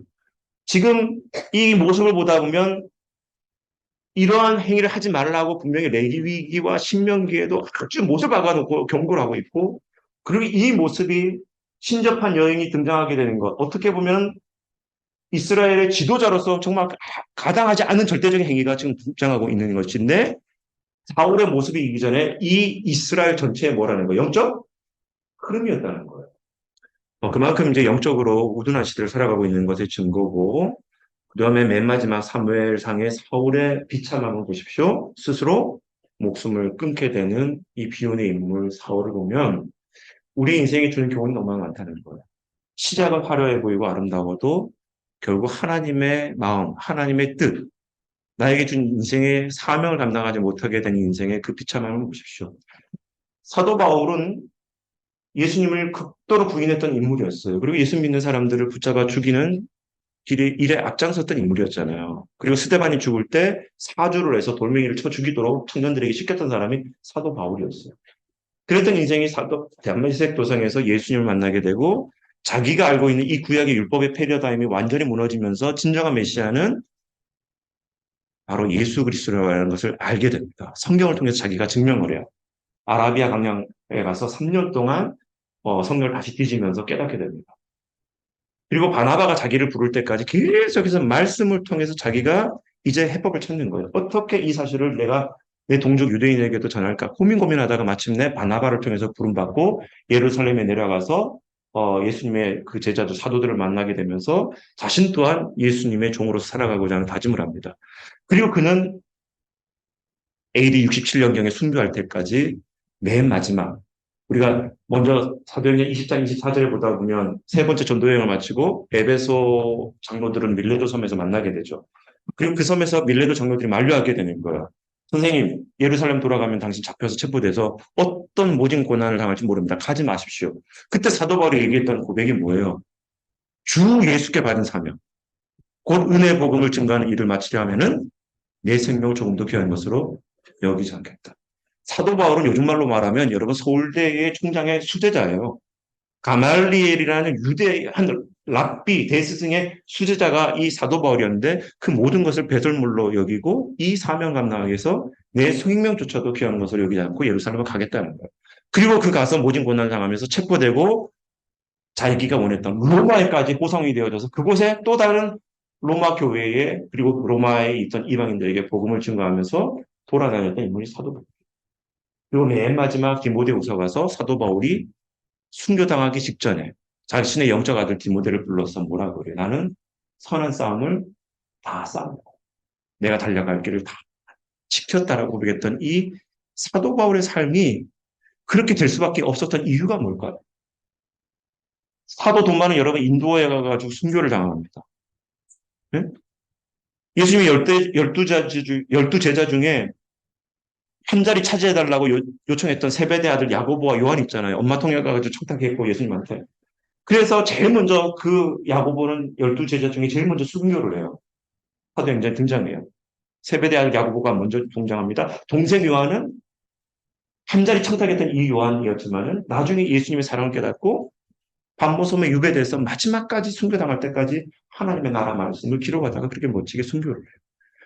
저와 여러분 그렇게 살아야 되지 않나요? 근데 아직까지도 우리의 이 허영적인 신앙관이 뭐냐면 내가 잘 돼야 되고 내 집안이 잘 돼야 되고 내 자식들이 잘 돼야 되고 내가 교회에서 조금이라도 인정받지 못하면 상처받아가지고 튕겨져 나가고 아까 전에 얘기했지만 한국 교회에 49명이 평균 교회인데 이웃 교회에 대해서 무관심한 우리들의 모습 뭔가 문제가 있지 않나요? 오늘 하나님이 사울에게 주시는 모습은 어찌 보면 우리들의 모습인 것이고 다윗을 보여주신 것은 우리가 회복해야 될 그 신앙관이 다윗이 될 수 있도록 요청하고 있는 줄 믿습니다. 주님 내 마음 모아 주 바라봅니다. 눈 떠주 보게 하소서. 오 주님 내가 주께 가오니 말씀하시고 새롭게 하소서. 내가 전심으로 주 얼굴 구하리니 주의 뜻대로 나를 세우시리라. 오직 믿음으로 주를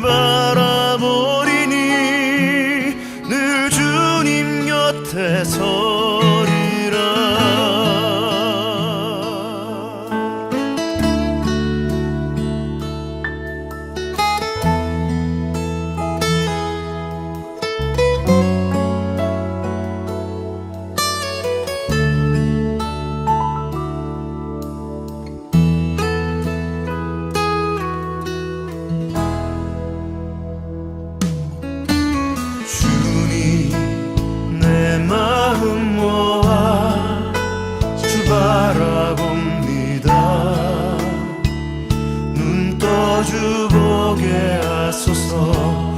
오 주님 내가 주께 가오니 말씀하시고 새롭게 하소서. 내가 전심으로 주 얼굴 구하리니 주의 뜻대로 나를 세우시리라. 오직 믿음으로 주를 바라보리니 늘 주님 곁에 서리라. 내가 전심으로 주 얼굴 구하리니 주의 뜻대로 나를 세우시리라.